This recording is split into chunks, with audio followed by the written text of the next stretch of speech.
Hello, welcome to my YouTube channel, or welcome back if you are a brand new viewer. So I had an idea come to mind the other night where I should have gone to sleep, but I wasn't sleeping.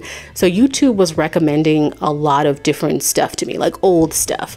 And it was recommending Grimm in particular. And I was remembering how much I loved Grimm, but I stopped watching it because they pissed me off. And it gave me an idea for a video talking about shows that I stopped watching because they pissed me off, shows that I just lost interest in, or just that have too many friggin' episodes. So I decided I wanted to talk about it. Really quickly, if you don't mind hitting the subscribe button, it does really help me out and it doesn't cost you anything. So thank you, and let's get started talking about our shows. Let's start with the one that started it all, Grimm. I got into Grimm after the show had ended, and I think I got into it because of YouTube. I think like I saw a clip and then I found it on a streaming platform and I started watching it. I was super into Grimm, really enjoyed it. I probably watched up into the point where they did that whole thing with Juliet and Adeline. So I'm gonna go from my memory, and what I recall is that something happened with Juliet. She was put under some kind of spell from a Hexen beast. The only way to fix the spell was for Adeline to become Juliet and sleep with Nick. And they ended up having Adeline have a kid. I can't express to you how much I friggin' hated Adeline. I still do. I'm just talking about the character, not the actress, by the way. So the fact that they had Nick do all that, and I really liked him and Juliet together. I thought they had really great chemistry. And I was like, are you for real? Not only are you going to break up Juliet and Nick, but you're going to have him have a baby with Adeline? I stopped watching the show after that. I feel like that happened somewhere in season 4 because the show went on to have like 7 seasons, but that's why I stopped watching Grimm. All right, let's see what else is on my list. The Walking Dead. Oh, this one brings back up memories. Okay, so for The Walking Dead, I was heavily invested in The Walking Dead. You have to understand, like, The Walking Dead started in an era where streaming wasn't prevalent, so it was very standard for people to watch like regular cable and have regular cable. So not only did they have The Walking Dead, which I think came on like 8 o'clock, they also had a segment right after it called The Talking Dead, where they would essentially they wouldn't really recap the episode. They would talk about like what happened in the episode. They would have like guests. It had a live audience. I watched both segments because I was invested, you know. And my dad really liked The Walking Dead too. My mom, she doesn't do zombies for some reason. She doesn't mind horror. She just doesn't do zombies. It doesn't matter. Anyway, my point is that I watched up until they killed Glenn. I guess, to be fair, a little bit after they killed Glenn. So that had to be somewhere in like season 7, because I think The Walking Dead went on to have like 10 seasons. So after they killed Glenn, I tried. I watched a few more episodes after they killed Glenn, but like I just couldn't anymore. Like I just couldn't with the show anymore. So I stopped watching it. And I don't know what happened after that. But outside of that, like before that, I was invested. Like I said, I watched The Walking Dead, I watched The Talking Dead, you know, and I really liked both segments. Anyway, so yeah, that's why I stopped watching The Walking Dead. All right, what else is on my list? The 100. Okay, to be fair, I did watch all of The 100, which went on to have 7 seasons. Let me just start by saying like how proud of the show I am. That show started off premiering brand new episodes on Saturdays. And I imagine like Saturdays is like the kiss of death because most people don't watch shows on Saturday, or like I would say Saturday was primarily reserved for like syndication when they would just play reruns. So the fact that it was a brand new show airing on Saturday and it ended up moving from Saturdays to part of the main lineup for the CW as the years went on, I was so proud of the show. And I ended up really liking the show. My mom got me into the show. Actually, it was probably both of my parents who got me into the show. I started watching it and I ended up really loving it. I would say season 6 was definitely where the show shifted. To be fair, it kind of changed venue. Like the show was pretty much set on Earth for the first 5 seasons, and it was usually a conflict between the grounders, people who lived on Earth, people in the sky. It's a whole thing. Anyway, it was a very grounded show in that regard. And then season 6, they go off to another planet because they didn't destroy it. All of the nuclear power plants melted down and basically fried the planet for hundreds of years. So what was left, they went to another planet. Season 6 grew on me. It's still not my favorite, but it grew on me. Season 7 is just pure trash. I hated that season, and there's just nothing redeeming about it. It was one of those situations where, like, I'd been watching The 100 for such a long time. I was like, well, I might as well finish it out, but I didn't look forward to any of the episodes from season 7. It wasn't good. It was all over the place, and it was so different than the other 2 seasons. It was so different than the other 6 seasons. So, sorry, I didn't stop watching. I just hated the last season of that. Speaking of hating the last season, it seems like a great time to segue into Game of Thrones. I'm not going to go through like the whole thing about why I hate the last season of Game of Thrones, because it would be too much to do in one video, and I'm just trying to hit the highlights. So what I will say is, like, the thing that I hated the most about season 8 is I really felt like it should have been 2 seasons, and the show did a disservice to my favorite character and the storyline that I was invested in the most, which was Dany's. I don't have a problem with Dany destroying King's Landing. I can see that being controversial, but I think Dany was headed on this path anyway. I think it would just have been a lot more interesting for Dany to reign and become the tyrant that she thought she was saving King's Landing for. Because if you think about it, to me, Dany didn't die thinking that she was a conqueror. She died thinking that she liberated King's Landing. And I felt like it would have been a lot more interesting to see it play out as her reigning, considering what she did to King's Landing and how that would fare. That's kind of the thing that I hated most about the last season. I know there's a lot of other things about season 8 that are terrible, but I'm just talking about the thing that I like hated the most. Plus her whole relationship with Jon. I like both of the actors, you know, Kit Harington and Emilia Clarke. I just don't think they have any kind of romantic chemistry outside of being 2 attractive people. And most of their relationship, it kind of happens off screen. So by the time he kills her, I mean, I'm not really invested in it. I'm just mad at that point. Not only did they kill all the dragons except Drogon, you also killed Dany. Get out of my face. So yeah. And I know we all pretend like the last season doesn't exist. The great thing about Game of Thrones is they have 7 other seasons that are peak. So anytime I want to watch Game of Thrones, I just don't watch anything from the last season. All right, what else is on my list?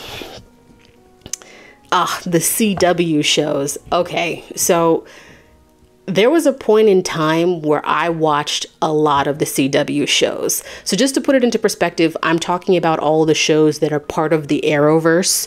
So that's, well, there's at one point it was a lot of shows, but it's like Arrow, The Flash, Supergirl, Black Lightning, Legends of Tomorrow. I think that's it. That's a lot, but that's it, right? There's probably maybe 1 or 2 that I missed. I don't know.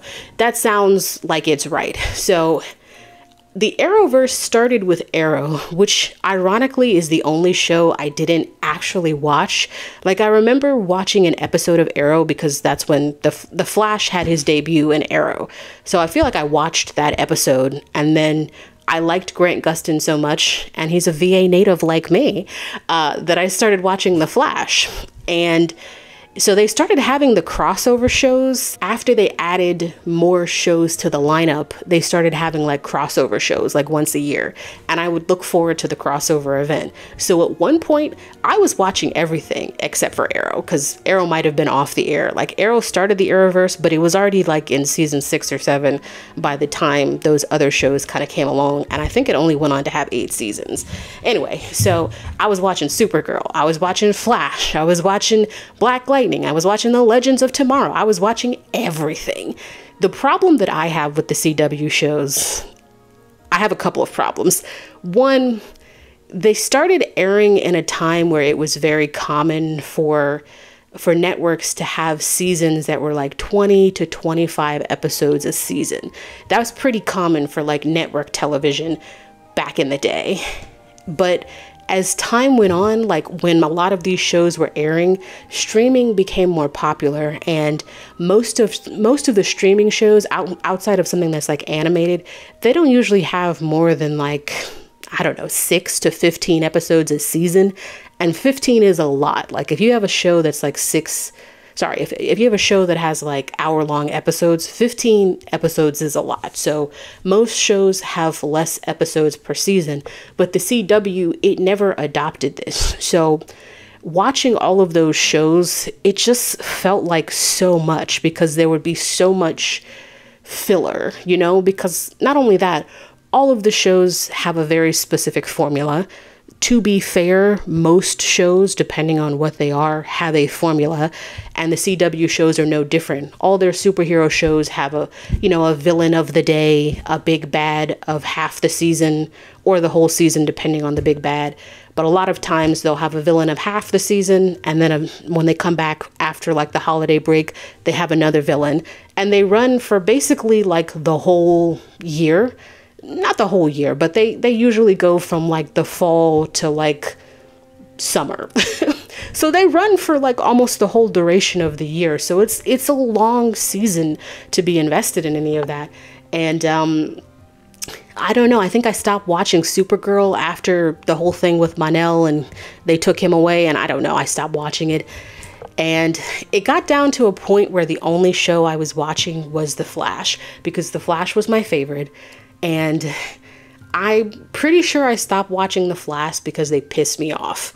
Because I think The Flash went on to have 9 seasons. And I was watching it all the way through to like season 7. And I think like when season 7 came back, they did something. It probably had to do with like the Council of Wells, or like their inability to let go of like Harrison Wells in any form. I don't know. I think when you get really invested in a show and you watch it a lot, you kind of notice that sometimes the writers go back on what they say, right? Because Barry's like, I'm not going to break the time barrier anymore. And I swear to God, like every other season, he's doing that. So I don't know. It could be just Barry not giving a fuck, or it could be just that the writers forget what they write. I don't know. If you got to watch, I'm just saying, if I was a CW writer and I had to write 25 episodes across 7 different types of shows every year, I'd probably forget what I put in there too. So yeah, that's probably why I stopped watching The Flash. So I stopped watching it somewhere in the beginning of season 7, and I was just done. I was just exhausted. And the Legends of Tomorrow, I think I watched like the first 2 seasons of Legends of Tomorrow, and then the storylines, they just seem convoluted. I mean, it's pretty on par for like the CW, but I pay attention to stuff like that, and I don't like watching something that just inherently doesn't make sense. So I stopped watching all the shows in varying degrees, but at one point I was watching like all of them. Like they were a good part of my week. I was like, okay, Black Lightning, gotta watch DC Legends, because they all came on different days. And then I think at one point the CW was like, let's just put all this shit on one night. And they did. They put like all the superhero shows on one night. That was bomb. Anyway, so yeah. This has nothing to do with why I stopped watching any of the shows, but it's just like a little fun tidbit that I wanted to add. So during the time that I was watching all the CW shows, I was working a job where I worked shift work. So I worked like a midnight shift. So I don't know if the CW still has it, but at that point they had their own app, and that's kind of how I would catch up on all of the shows. The thing that I found hilarious about their app is that they did have like regular ads, and then on top of those regular ads, every other ad was an advert for the CW Graveyard or the Seed or whatever they called it, where all of their failed shows were, shows that barely had like 1 season or 2 seasons. And they would always advertise it. They're like, check out this show that didn't get more than 1 season. And I just thought it was hilarious, because I'd never seen a network promote their failed shows. You know what I mean? They're just like, check out these shows on the CW Seed or the Graveyard. I don't remember what the name of it was, but like, it's just crazy to me, because the CW does have a lot of shows that don't make it past 1 season. So yeah, anyway, that's just a little tidbit. All right, what else is on my list? Roswell. So I'm talking about the original Roswell, not the revamped CW version that I wasn't interested in watching. So Roswell from like the 90s, 2000s. My sister and I probably started off watching a little bit of this together. Maybe not. I don't know. It's hard to remember when things come out, but Roswell. Roswell went on to have 4 seasons, and I remember really loving the show, but I stopped watching. It had to be the end of season 2 or 3 because Tess comes along. I'm pretty sure her name is Tess. She gets with Max. I don't remember. Max and Liz had broken up about something, and her and Max slept together, and she ends up having Max's kid. But before that, she kills Adam. Adam? I think his name was Adam because Alex is the sister's name. So Tess kills Adams, and then she promptly fracks off to like their home planet, like the Max's home planet with their kid, which he didn't even know she was pregnant. And I just remember being like, you effing B, because she killed Adam, and she's like, time to leave. And she just F's off. And then like the very next season, she comes back because she's like, they didn't accept my son because he's too human. I don't really know how that's possible because Max is an alien. He's just in a human skin. So I don't know. Anyway, she comes back, and yeah, I hated her as soon as she came on the screen because hello, she's trying to break up Liz and Max. Hello, get out of here, Tess. And it's funny because Once Upon a Time, that's on my list, but like she plays Belle in Once Upon a Time. I was like, it took me a long time to forgive you, and I really liked her as Belle in Once Upon a Time. But man, I hated her as Tess. It's just, yeah, after she killed Alex and she left, I was like, F this B. So yeah, I think I stopped watching Roswell after that, and I've watched the whole series since then.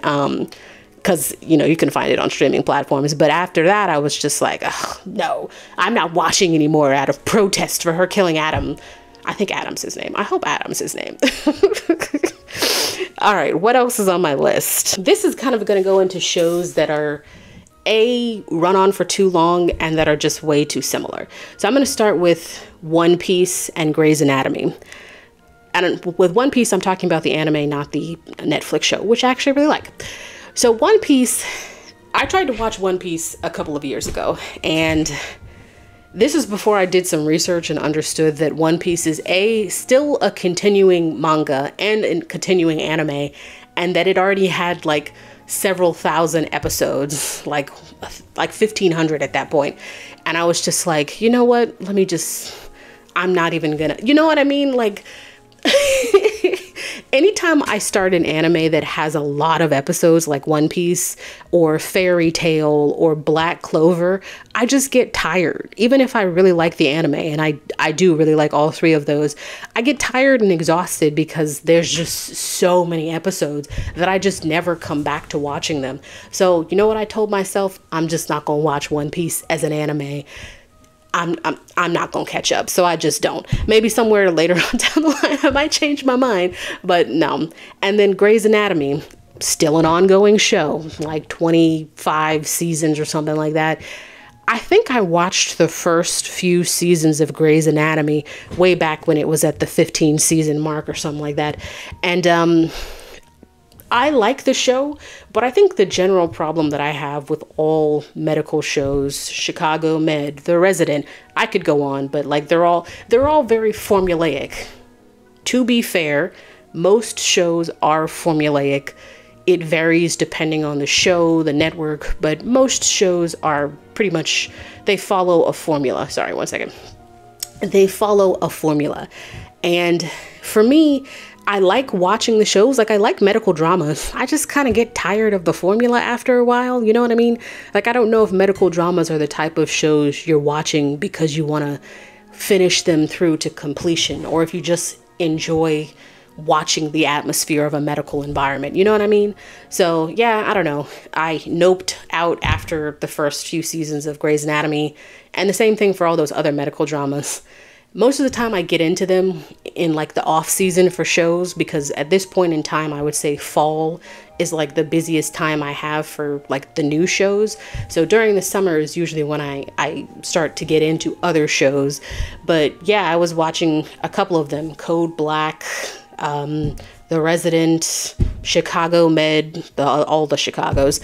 They just, I don't know, they just get tiring to me when you start like the binge model. So like I start them and then I'm just like, I'm ready to move on. You know what I mean? That's kind of how I feel after a couple seasons of the same stuff. So yeah, that's why I get out of watching all of those medical dramas. What else is on my list? Oh, yes, these two. Okay.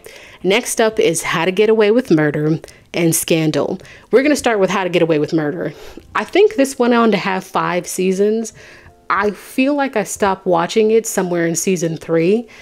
The problem that I had with the show was the formula. Like the formula was, there was always this crazy thing that they would show you parts of in the beginning of the first season. It was like a mystery. And my problem is you have to wait until the very end of the season to find out what the mystery is. And I'm like, can't you just give me like the mystery and like midway through and then make another I don't know. But like the way that the show structured it, I was always annoyed because I'm just like, there can't be this big drama thing that happens every single season and you have the same structure. So for me, I just got annoyed with that routine. Like I don't like always having to wait until the very end of the season to figure out whatever the big mystery is, which is always something like convoluted and ridiculous. So yeah, they lost me after like season 3 or something like that. Scandal. I didn't watch Scandal when it was actually running, but I did go back and watch it after the fact. And I feel like I stopped watching it for like the similar reason. I think the problem with shows like Scandal and How to Get Away with Murder is that the writers, well, not the writers, but I have a feeling the creators sort of just like pitch the idea of the show. The studio likes it, the show is popular, and then they just create seasons because the studio's like, we got a cash cow on our hands, so let's make as many seasons as possible. Whereas like the creators of This Is Us and The Good Place, they have a natural end point. They're like, you know, we only want to make 4 seasons of The Good Place. We only want to do 6 seasons of This Is Us. I appreciate that. I know that we all want more seasons of those shows, but I appreciate a creator who has a full vision for a show and is like, I want the show to end here, as opposed to a show that starts off as a really interesting concept and then it just bleeds into nothingness because the studio recognizes, or the network recognizes how popular the show is. So they just want to keep it going infinitely. So I don't know. I think I stopped watching Scandal season 5 or something. But I will say, as much as I love Olivia, I think Melly's probably my favorite character. I like Melly quite a lot. Anyway, so that's why I stopped watching those 2. Let's talk about Once Upon a Time. I was annoyed with how they decided to do a 7th season of this show. So the show ended up running for 7 seasons in total. But if you're a big fan of Once Upon a Time, I think we can all agree that the show pretty naturally ended after season 6. Like they wrapped up pretty much all of the principal cast storylines. And then they said they were going to do a season 7. However, because they wrapped up most of the storylines and most of the principal cast contracts were up, most of them did not return for season 7. They also ended up redoing Cinderella's storyline with a different actress.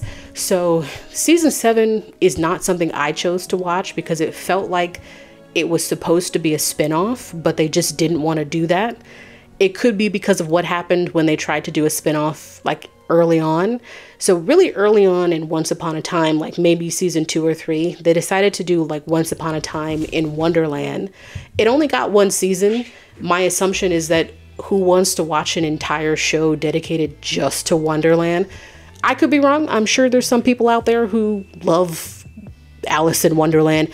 I don't dislike it, but the good thing about Once Upon a Time is that it basically pulls from all the Disney characters as opposed to only pulling from like Alice in Wonderland. Anyway, my point is that the show only had 1 season because it wasn't popular. So I don't know if they were afraid to do another spinoff for that reason. But I think at this point it's different though, because like you ended the first show, so now you can do a spinoff that is not connected to any of those characters. And could it have been more successful?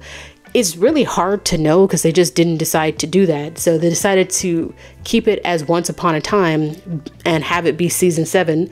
Nobody watched it. Allegedly, I don't know, maybe some people watched it, but they ended up canceling it. So I think they probably could have had more success on their hands if they split it into an actual spinoff, but whatever. So yeah, I stopped watching Once Upon a Time after season 6 because I was like, who's interested in this where most of the cast isn't coming back? So yep, that's why I stopped watching that. But Once Upon a Time was great when it was on.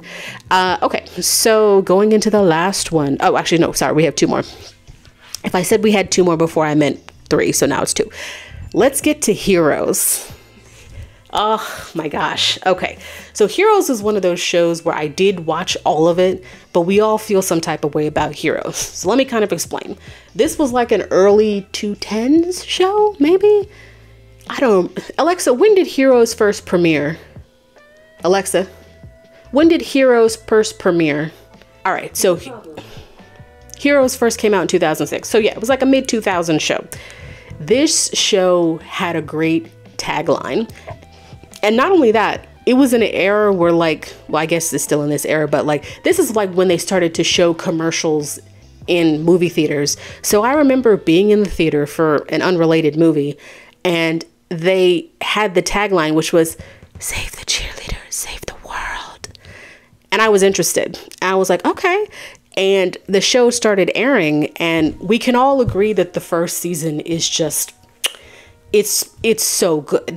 The first season is great. Now, this is not, okay, sorry, just to say, this is not the show's fault, but after the first season, there was a writer's strike. I'm pretty sure the writer's strike was going on like midway through season 2. So like they had started airing season 2 and then the writer's strike made it so that they couldn't really air any more episodes. So we were like, maybe only a third of the way into season 2, because it ended up being a shortened season 2, a shortened season as well. Sorry, not 2. And then because of that, the strike was in the middle of the season. The show was off the air for like a whole year in that season. So when it came back, it just didn't fit the same, right? And so like season 2, I don't think anybody really likes season 2 because of that. Season 3, I definitely think was an improvement, but they were still trying to find their footing after kind of losing all that momentum from season 1. Season 4 is definitely where I felt like the show was getting back into like its prime.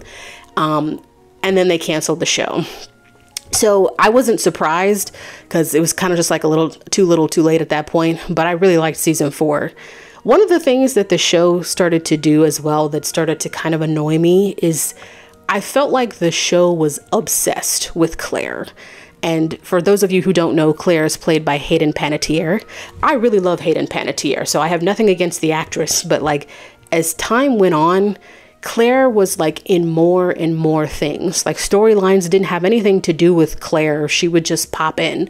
And it got to the point like in season 4 where I was like rolling my eyes because I'm just like, oh, Claire's here. You know what I mean? Because that's how overused she felt. She felt like she was the main star, even though Heroes is way more of an ensemble cast, or supposed to be, than it is like one person. But to me, the show became so focused on Claire that it just burned it out for me. I'm just like, okay, there are other people on this show like outside of friggin' Claire. And again, that's not a thing. There's nothing against Hayden Panettiere. That's just the writers just being like, Claire's interesting. Not saying her power is not interesting. The power to regenerate is fine, but she ain't the only one with an interesting power, okay? Anyway, so yeah, after all of that happened, so the show did go on to have 4 seasons. So that it just lost a lot of its momentum in season 2. I don't really think season 3 and 4 were horrible. They were not on the caliber of season 1, but they were definitely improvements on season 2. Overall, I still really love Heroes. I think it's just a really fun concept. And then a couple years later, after Heroes went off the air, we got Heroes Reborn. I actually had forgotten about Heroes Reborn until I was writing down the list of like shows that I stopped watching, etc. And I was like, oh frack, I forgot about Heroes Reborn. So Heroes Reborn was like one season where they were trying to, I guess, reignite Heroes. And they were using a couple of the characters from Heroes. Like I'm pretty sure Hero came back, and the guy with the glasses, aka Claire's dad. The craziest thing is that, sorry, this is a spoiler if you haven't seen Heroes Reborn. It's been out for a while though. They decided to have Claire have children. So there's two kids in there who we find out are brother and sister, twins, and they're Claire's children. Claire's power is the ability to regenerate, which means she can heal from anything. So not only do they have Claire have two children and her die pretty much off screen, they didn't even ask Hayden Panettiere to come back to do any sort of cameo. So like the only time we see Claire is like from the back or fuzzy, because clearly they don't have Hayden Panettiere. I was like, wow, that's a pretty big slap in the face to be like, we're making Heroes Reborn, which is a show about your children, but we're not asking you to come back.